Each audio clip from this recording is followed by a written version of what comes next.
The diner clock showed 11:58 p.m. David Martinez wiped a table that was already clean. He was not stalling. He was thinking. 3 days until rent. A growing boy who needed shoes that did not pinch his toes. A power bill with a red warning stamp that felt like it blinked every time he looked at it. He knew the breakfast rush by heart, the lunch special by heart, and the night crowd by heart. But the math of being a single dad did not add up, no matter how carefully he tried. He flipped the last chair, checked the register, and washed his hands at the back sink. He pictured his son Tommy asleep upstairs at Mrs. Henderson's place. One sock on, one sock off, stuffed tiger under the chin, mouth open just a little. That thought steadied him every time. He had taken on 2 jobs since Carmen passed away. He had traded long sleep for long work. He was not a hero. He was a father who kept showing up. He pushed the trash bag into the bin outside and turned to head for the stairs. Then he paused. There was someone near the dumpster, still and quiet, like a shadow that decided to be human. No crying, no noise, just a small figure trying to be invisible. "Hey," David said softly. "You okay out here?" 2 amber eyes lifted. They were older than the face around them. The girl did not move. David kept his distance and lifted both hands a little to show he meant no harm. "I'm David," he said. "I work at the diner." He pointed at the back door with his thumb. "I'm heading upstairs. I have a couch. There's soup. You can sit, warm up, and decide what you want to do next. No questions you don't want to answer." The girl waited a few heartbeats. "I'm fine," she said, but her voice flicked like a candle in a draft. She clutched a beat-up backpack with a broken zipper charm and a strip of dull duct tape on the bottom. "What's your name?" David asked, keeping his voice calm. "Aria," she said. She swallowed and added, "Aria Blackwood." "Nice to meet you, Aria Blackwood," David said. "I'm not a fancy guy. My place is small, but it's safe and it's warm. My kid tells awful knock-knock jokes. You can laugh at him. He likes it." Her mouth moved like she was choosing between 2 hard options. Finally, she stood and followed him through the back door. The diner lights were down except for a strip over the counter. He set a bowl of tomato soup on the steel and watched steam lift in a thin white line. Aria wrapped both hands around the bowl like it was a fireplace. She took 1 spoonful and closed her eyes. That was the first time he saw her shoulders drop. "You can shower upstairs," he said. "I've got a robe. It belonged to my wife. She would kill me for leaving it in a closet instead of letting someone use it." Aria stared at him for a second, then nodded. They climbed to the 2nd floor. Mrs. Henderson opened her door an inch and peeked out. "Everything all right, David?" "Yes, ma'am," he said. "Just helping someone." "Good," she said. "Keep doing that." Inside his apartment, the room said what he could not. A small couch with a folded quilt. A coffee table with 2 chips in the edge. 3 drawings taped in a line on the fridge. A dinosaur with sharp teeth, a rocket, and 3 stick figures holding hands. On the mantel sat a photo of Carmen that looked like saved sunlight. David placed a clean towel and the robe by the bathroom sink. "Take your time," he said. "No rush." The shower ran long enough to fog the mirror completely white. When Aria came out, sleeves too long, hair wrapped in the towel, she looked like a kid again and also like someone who had walked a long way. He had grilled a sandwich while she was in the bathroom. He cut it diagonal. That always helped. Aria ate half and set the rest aside like she did not want to take more than she should.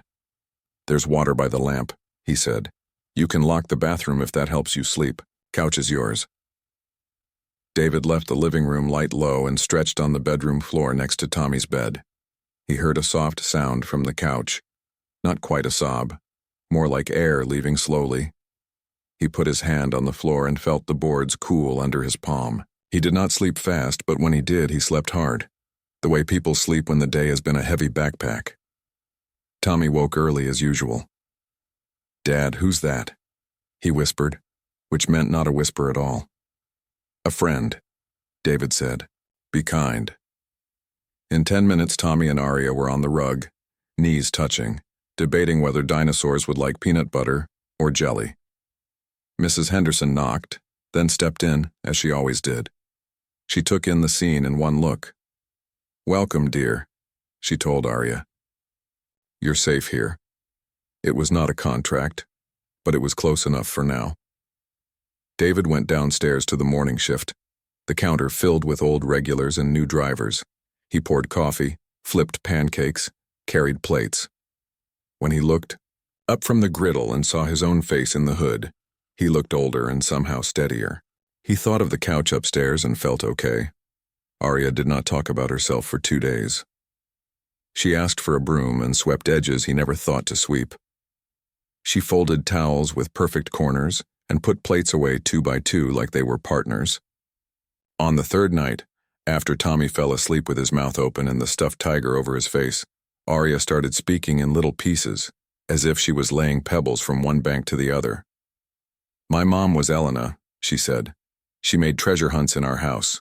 A note under a book sent me to the piano bench. The bench sent me to the garden.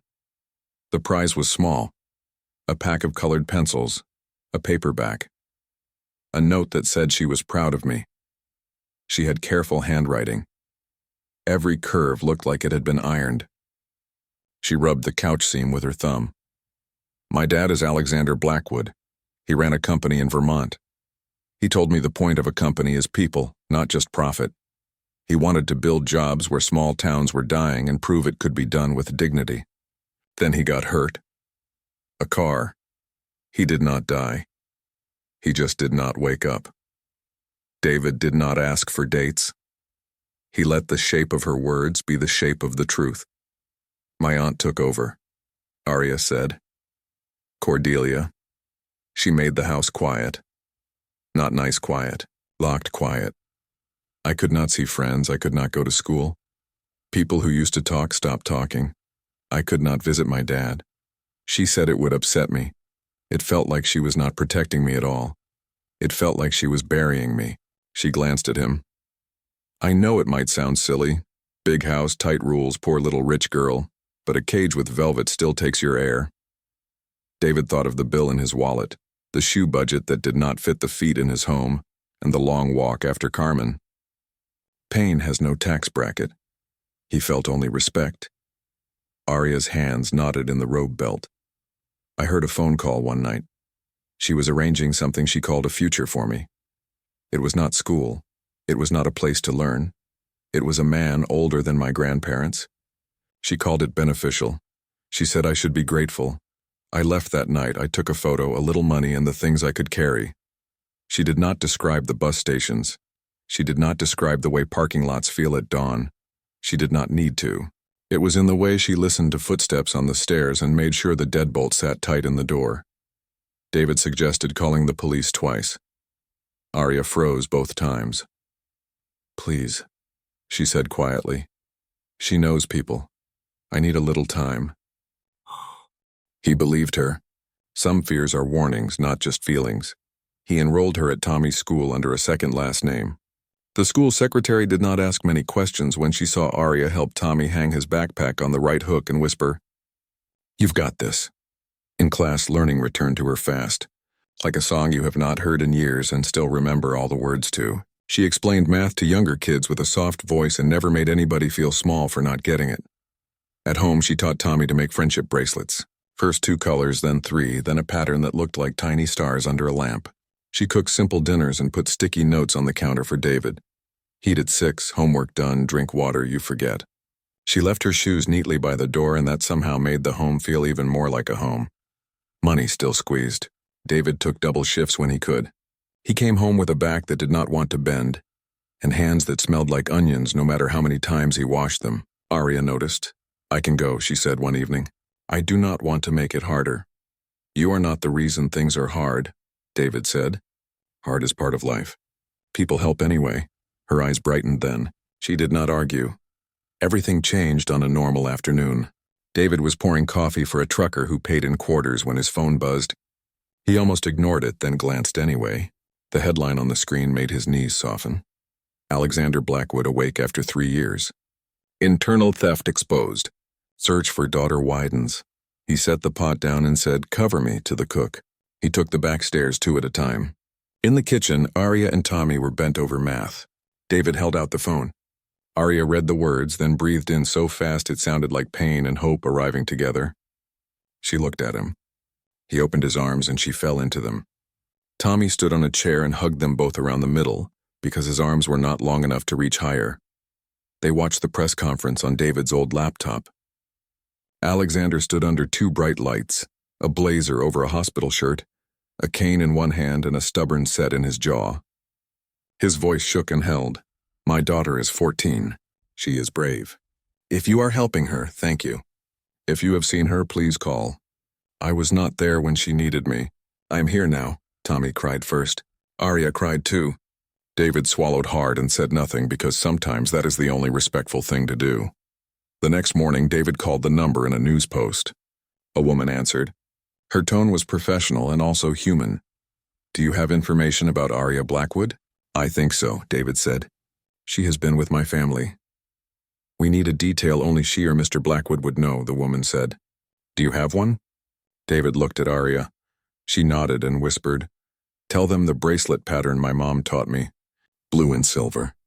It looks like stars under a lamp. David repeated the words. The line went silent. Please hold, the woman said. Mr. Blackwood will speak with you. A new voice arrived, rough and careful. Is she safe? Yes, David said. She is safe. Can I speak to her? The man asked.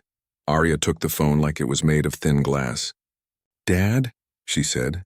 Silence, then a sound like a prayer breaking open. Words came after, but the sound said enough. A small plane landed that afternoon at the local strip. Alexander walked with a cane into the apartment with the crooked fridge drawings and the couch that had seen too many naps. He and Aria stopped a few feet apart. Then they closed the gap. The way they held each other made everyone else look away for a second because some moments are not for strangers. David tried to step back. Alexander would not let him. You kept her safe, Alexander said. There are not enough words.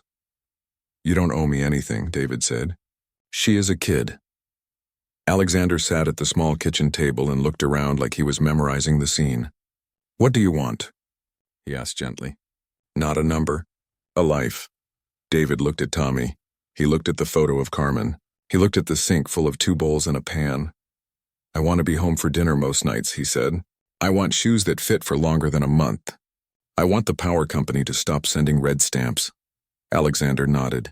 My company is building new projects for small towns. Training programs, clean energy, real jobs. I need someone who understands people first. Come run our Montana division with me. Salary that lets you breathe. Benefits that protect your kid. A house in a good school area. I am not paying you for kindness. I am inviting you to extend it. David did not rush his answer. He looked at Aria, who had not let go of her father's hand. He looked at Tommy, who was trying to stand as tall as a grown man and failing in a very 8-year-old way. He looked at the doorway where he knew Mrs. Henderson was listening with pride. Okay, he said at last. I will try to be worth the chance. You already are, Alexander said. Training took time. David flew east twice and learned a new language. Permits, interconnection, grid limits, rebates. He learned how to listen to county leaders without talking over them. He learned when to trust a handshake and when to get it in writing. He learned that a good plan includes a bus schedule and a safe crosswalk, not just a ribbon cutting. Back home, the small office hired local workers who knew the land and the people. David's rule was simple. Hire people you would trust to watch your kid. It turned out to be a strong filter. The projects opened slowly and then suddenly, paychecks reached households that needed them.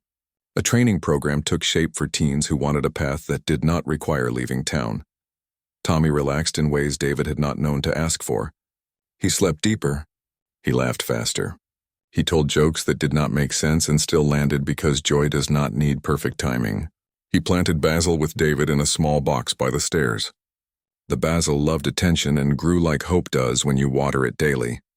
Aria returned to Vermont to live with her father. She visited often and called nearly every night. She sent Tommy sketches of new bracelet patterns and cheered when he finally nailed the star pattern by himself. She told her story to the people who needed to hear it in a room with too much wood and too much silence. The aunt who had kept her small faced a judge, a jury, and a list of facts that were not rumors anymore. The big house opened its windows. Air moved through rooms that had been still for too long. Alexander visited Montana when he could. He did not need to be there for every decision, but he wanted to see faces, not just reports. He stood once by a field that would soon hold solar panels and watched a line of kids cut across the grass with backpacks bouncing. When I woke up, he told David, I thought the miracle was medical. Now I think the miracle was moral. You, opening a door when your own life was heavy. David shook his head. I did what anyone should do. That is the miracle, Alexander said. Anyone should. Not everyone does. Time moved the way time does. Court records printed words like restitution and sentence. News channels moved on. People on the internet argued and forgot. Real life stayed. There were school concerts and a broken cabinet hinge that needed glue. There was a dog that failed basic training and kept winning hearts. There were small dinners that tasted like real comfort and bigger dreams that did not feel like lies anymore. 2 years after the night behind the dumpster, the Martinez house looked different. Fresh paint. A second-hand sofa that did not sag. A photo on the wall of 3 people and a dog under a sky that looked like it had been polished. The kitchen table held not just bills but plans, school events, a weekend trip, a recipe card in Carmen's handwriting that Aria kept safe like treasure.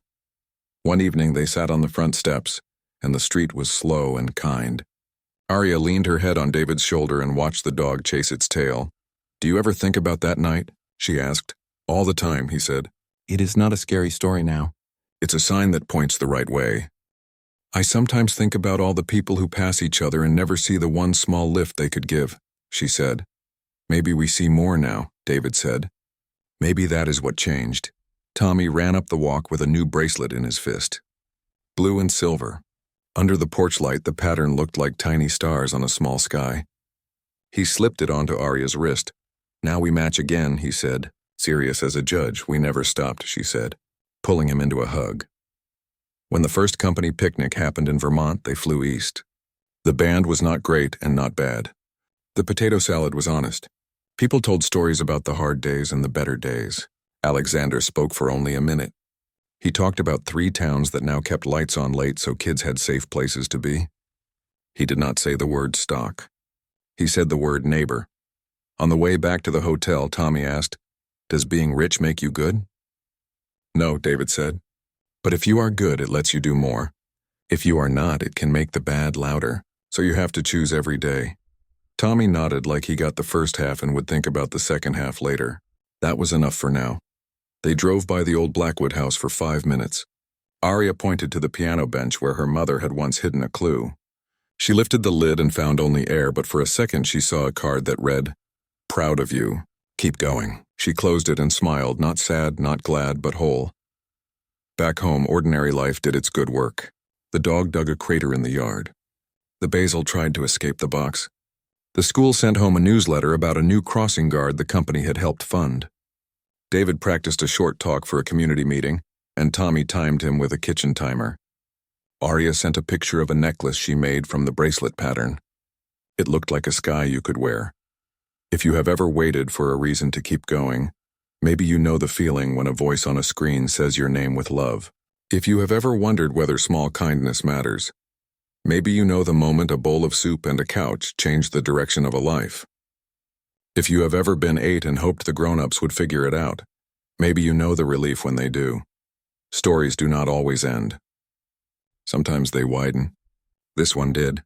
The Martinez family, the Blackwood family, the neighbors, the co-workers, the friends. They overlapped like rings in water after a stone is tossed. The line between them blurred in the best possible way. Holidays looked like a table where the main dish was the word stay. On a warm night that tasted like summer, David stood in the yard and looked at the string lights under the eaves. He thought of Carmen and the way she would have laughed at the dog stealing a hot dog from a distracted cousin. He felt the ache of missing her, wrapped in a soft blanket of gratitude that made the ache gentle. Aria walked up and bumped his shoulder. You look like you're counting something, she said. Not bills, he said. Blessings, she nodded. Keep going, she said, like a clue on a treasure map. He did. If the world feels too heavy to lift by yourself, look for one person whose load you can carry for a block, or an hour, or a night. It will not fix everything. It will fix something. That something will be real, and sometimes while you are lifting, you will feel another hand lifting you. So do not scroll past small chances. They are not flashy. They look like soup cooling on a counter, a spare key hanging on a hook, a knock answered by someone who is tired but opens the door anyway. Tommy's school held a spring fair a week later, the kind where the parking lot turns into a maze of booths and chalk drawings and paper tickets taped to mason jars. David manned the grill with 2 other dads and learned that a line of hungry kids can empty a box of buns faster than a summer storm empties a sky. He flipped, smiled, and tried not to burn anything. When he glanced up, he saw Aria kneeling by the art table, showing a little girl how to braid 3 colors without tangling them. The girl's tongue stuck out in concentration. Her mother watched with relief, hands on hips like she could rest for the first time today. Alexander arrived quietly, no entourage, just a baseball cap and a plain jacket that made him look like anyone else. He shook hands with the principal, bought a paper cup of lemonade, and ended up with a stack of tickets he did not know what to do with. Tommy solved that problem quickly. 2 for the dunk tank, he said, and 2 for the ring toss, and the rest for cotton candy. Alexander saluted and handed over the roll. By late afternoon, David's back wanted a chair and his face wanted shade. He took both on the bleachers for the talent show. Elementary talent is a special kind of brave. A kid with a violin pulled the bow like he was mowing a field. 2 girls did a dance they had clearly learned yesterday. Tommy and 3 classmates joked on stage for exactly 30 seconds and bowed like kings. Aria clapped until her hands stung. David clapped too, and for a moment the whole fair felt like a small-town movie that might not win awards but would win your heart anyway. On Monday, real life knocked again, not hard, but firm. A county board meeting was scheduled to discuss siting for a solar project. Most people were for it. A few were against it. The against it folks were loud. David printed maps and 1-page explanations in large font.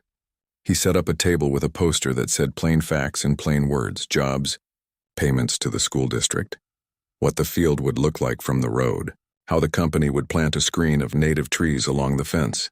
He rehearsed answers in the mirror while brushing his teeth. He did not want to be slick.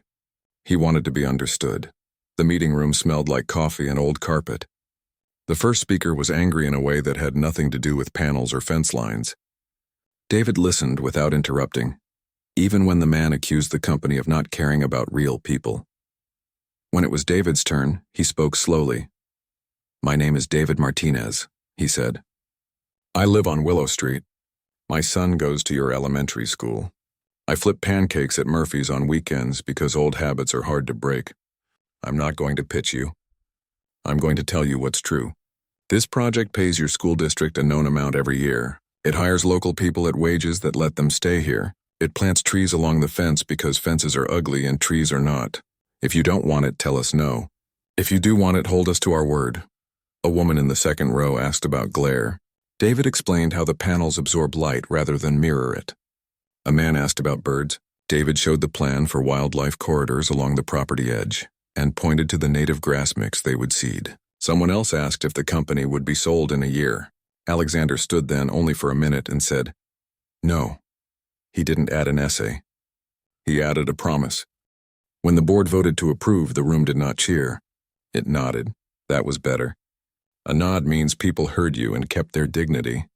David shook hands in the aisle and wrote down 2 questions he could not answer yet, then later found the answers and sent emails. Because that is how trust works, inch by inch. On the walk to the car, Alexander said, "You're good at this." "I'm good at being scared and talking anyway," David said. "That is the job," Alexander said. "In every line of work that matters."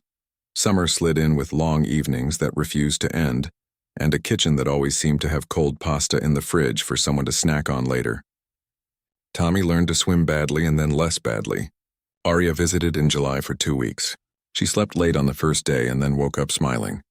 She helped paint the office wall a color that looked like optimism. She baked a cake that fell in the middle and called it rustic and served it anyway.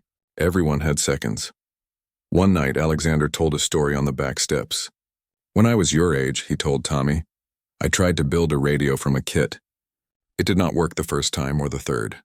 I kept checking the diagram. Finally, I realized the picture I was following was wrong. I had to use my head and not just my eyes." Tommy frowned. So pictures can lie? Not always, Alexander said. But sometimes, and even when they don't, a picture is not the same as a thing. You have to touch the thing, turn it over and see where the screws go. Try it, break it, fix it. Aria leaned her head on her father's shoulder. David watched the two of them and thought, not for the first time, that the best part of a miracle is when it becomes ordinary. In August, a small problem turned into a decent test. A subcontractor tried to cut corners on a fence line to save a few dollars on materials. A worker who had heard David speak at the county meeting called him. Figured you'd want to know, the man said. David drove to the site, walked the line, and found posts not sunk to the depth the spec required. He had a choice. Look away, because the difference was hard to see, or call it out and redo the work. He called it out. He called the owner. He called the foreman. He asked for the fix, not with anger, but with clarity. If we tell the town what we're going to do, he said, we do it. If this costs more, we pay more. If it takes time, we take time. Better the first day is hard than the last day is ashamed. The posts were pulled and reset. Nobody loved it. Everybody respected it. The first day the array went live, a small crowd gathered at the edge of the field. There were no fireworks. There was a quiet click, then a number on a laptop screen that began to tick forward. A teacher cheered under her breath. A boy asked if the panels would follow the sun like sunflowers. David said yes, kind of, and showed him the motors that tilt. Aria took photos and sent them to Vermont. Alexander texted back a single star emoji and then, a minute later, 3 more. School started again. Tommy moved up a grade. He lost one front tooth and gained a new friend who liked the same weird comic book he liked. He learned to write a sentence with a subject and a verb and one brave adjective. He still forgot his lunch every third Thursday. Aria helped him make a list stuck to the door at eye level. Shoes, lunch, homework, hug dad. He followed it most mornings and added pet dog at the bottom because, as he said, it's important. Fall brought big news and small. The small, the basil finally gave up and the dog discovered the joy of leaf piles. The big, a judge read a sentence in a firm voice to a woman who had spent years making rooms colder. Numbers were said and dates were set. Aria did not attend the final day. She did not need that image in her head. She went to the park instead and sat on a bench in the sun and tied a blue and silver bracelet for a girl she saw swinging alone. She handed it to her quietly and said, "It looks like stars under a lamp." The girl smiled with a missing tooth, and Aria felt something let go inside her chest that she had been carrying so long she thought it was part of her. Thanksgiving arrived in a jumble of casseroles and late arrivals and the wrong kind of whipped cream. They set a place for Carmen, not with a chair no one used, but with a candle and a photo in the middle of the table. People shared short memories, not long speeches. Alexander said, "She would have corrected my tie." David said, "She would have burned the rolls and then blamed the oven." And everyone laughed, even the ones who had never met her, because love has a way of making strangers feel like family. Winter was gentler than the last one. The furnace worked the first time they turned it on. The power bill did not have a red stamp. The dog learned to sit when asked 8 times and always when offered a treat. The office threw a small party after a long week for a crew who had finished a job in a wind that felt like knives. David said thank you too many times and meant everyone. In January, a hiccup with permits on a new project made a mess. A file had a wrong date. A signature was smudged. A neighbor got spooked by a rumor that the project would be something it was not. David drove out to the neighbor's farm and parked by the gate. He did not bring a presentation. He brought ears. The farmer unloaded his worry. David did not interrupt. When the man finished, David said, "I hear you." He explained what the project was and was not, then asked if he could walk the property line with the man to see exactly what the sight line would be. They did. They stood by a cottonwood and looked toward the road. David showed the man where the trees would go and how high they'd grow. The man nodded once. "If you plant the trees, I won't fight you," he said. David said he would plant the trees. In February, the elementary school held a family science night. David and Aria helped run a table where kids built tiny solar cars from kits. The room buzzed with little hands and big questions. One boy asked if the cars would work at night. Aria said, "They sleep at night like we do, but they store energy for a rainy day." The boy accepted that answer as if it were poetry. In March, Alexander had to return to the hospital for a small procedure. Doctors had always said would be needed after his long sleep. Aria stayed beside him, reading out loud from a book she had loved as a child. He recovered fast because he had something to return to. When he was discharged, David sent a photo of Tommy holding a goofy Get Well poster with a dinosaur on it that said, "Roar back soon." Alexander framed the photo for his office. Spring came around again, the trees doing their old magic on schedule. The second school fair pulled David back to the grill and Aria back to the art table, and Alexander back to the dunk tank tickets. This time the band at the talent show was not half bad, and Tommy's jokes were worse, which somehow made them funnier. When the principal thanked the company for funding the new crossing guard, she looked at David as much as she looked at Alexander. That mattered. It meant the work had a face the town knew. A week later, while walking home from the office, David saw a boy sitting on the curb with a backpack and a broken expression. The boy could not have been more than 11. David stopped a good distance away and said, "You okay?" The boy shrugged and did not look up. David did not push. He sat on the grass far enough to not crowd and face the street. He waited. After a while, the boy said, "My mom didn't come to get me." David nodded and said, "Sometimes people are late because life is messy." He pointed toward the office and said, "We have snacks. I can sit with you there and call her if you want." The boy hesitated, then stood. An hour later, a woman ran in with a face full of apology and a story about a flat tire and a dead phone. She hugged her son, then looked at David with tears in her eyes. "Thank you," she said. David said, "You're welcome."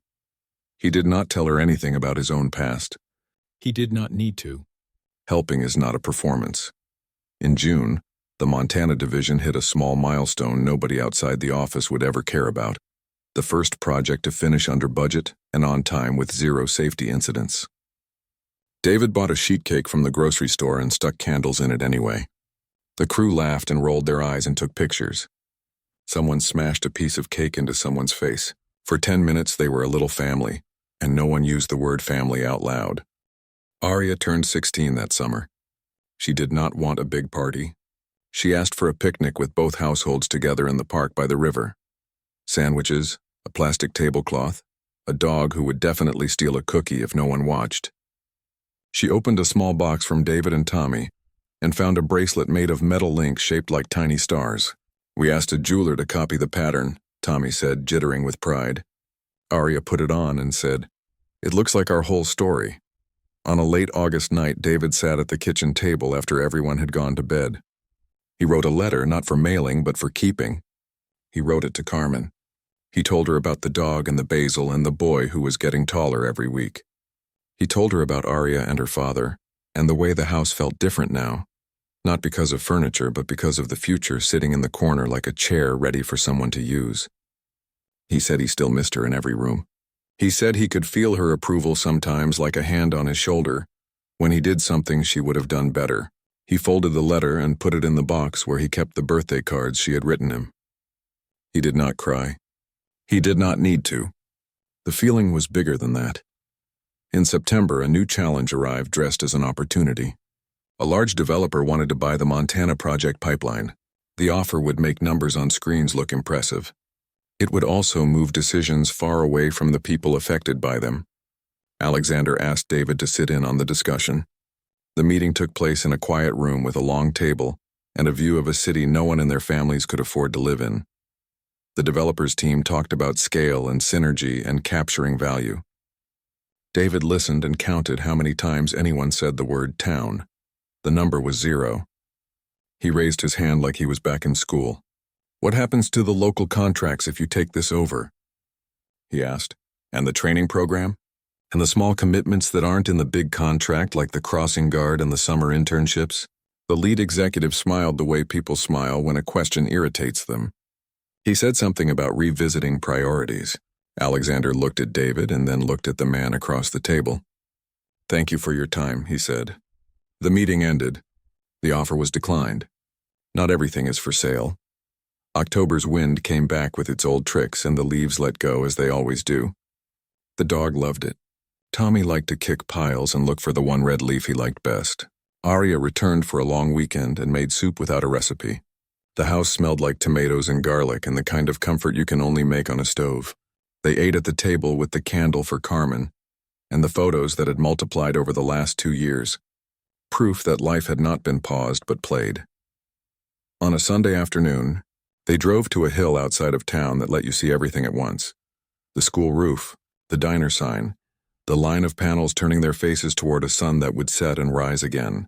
They did not talk much. Some views ask for quiet. Tommy laid on the grass and shaped clouds into dinosaurs. The dog chased a grasshopper and lost.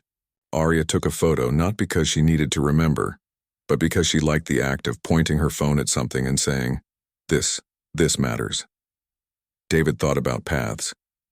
How they look straight when you draw them on paper but feel like questions when you walk them with tired feet. He thought about the night he had held open a door and how many times since then someone else had held a door for him. He thought about the way people save each other without putting it on banners. He thought about the treasure hunts Elena used to make and how the best clue was always the one that sent you to a place you loved already, just to see it with new eyes. As the sun leaned west, Alexander said, "I used to believe success was making charts go up. Now I think it's making people stand up straighter, stand up for each other, stand up in rooms where sitting would be easier. That is harder to measure. It is also harder to fake." David nodded. He did not add anything. The wind added enough. They drove home with the windows half open, the kind of temperature that makes your arm comfortable on the edge of the door. The radio played a song no one knew, and everyone quietly decided to like it. The dog stuck his nose into the air and learned a dozen new smells at once. When they reached the house, the porch light clicked on automatically, and the little star shadows from Aria's bracelet danced across her wrist as she reached for the doorknob. Inside, the living room waited with the same couch and the same quilt and the same threadbare rug that tied the room together. Ordinary, strong, the good kind of permanent.